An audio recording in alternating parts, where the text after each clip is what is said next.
Now, step 3. The club now goes to the 3/4 position where the left arm is now parallel to the ground. The club is turned upside down and is pointed at the sky.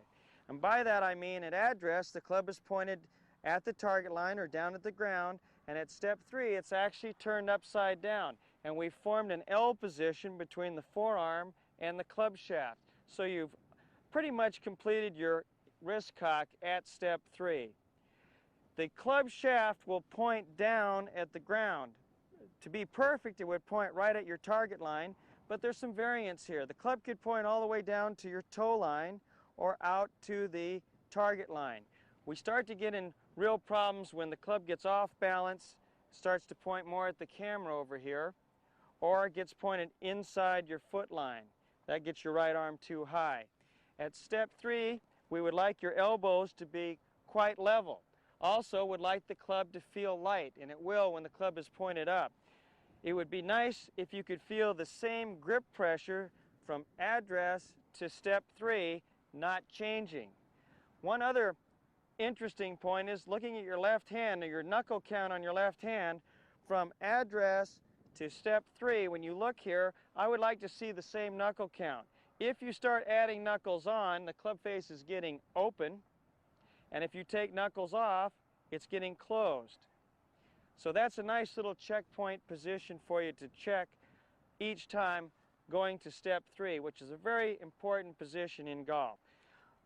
Finally, make sure that that left arm doesn't cross all the way across the left part of your chest here. When the left arm goes across, that really means your right arm is going too far behind you. And that is, again, one thing that I often see as a major mistake at this point in the golf swing. There's really only one serious problem I want to mention with step 3, and that's what we call right knee lockup. And that happens as we go through this area of our swing. The right knee locks up, straightens up completely. Now this is a very serious problem because the whole right side will straighten up. Your right hip will tend to rotate way too much. You'll get way too much hip turn by this stage of the swing, and that will really reduce your coil. What I would like to have happen is for you to stay pretty much in your flex here as you go through step 3. Now, staying in your flex allows you to turn your hips absolutely as much as you want to. You really can't overturn them. When that knee locks up, however, you really can get too much hip turn, which destroys the coil of your backswing. So there you have it. Step 3 of the 8-step swing. A critical point in which you get your club 3/4 of the way to the top.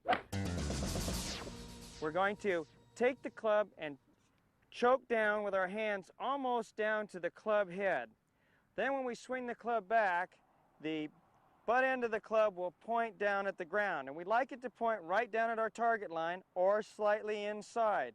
The dangerous positions would be when the butt end of the club starts to point at the camera this way, or in this direction here when the right arm goes up high, the left wrist cups, and the butt end of the club starts to point behind your toe line. So this little drill right here will give you a nice little feel for where that club should be. Remember to check the knuckle count on that left hand so that you're not adding on knuckles, which is opening the face, or taking knuckles off, which is closing the face.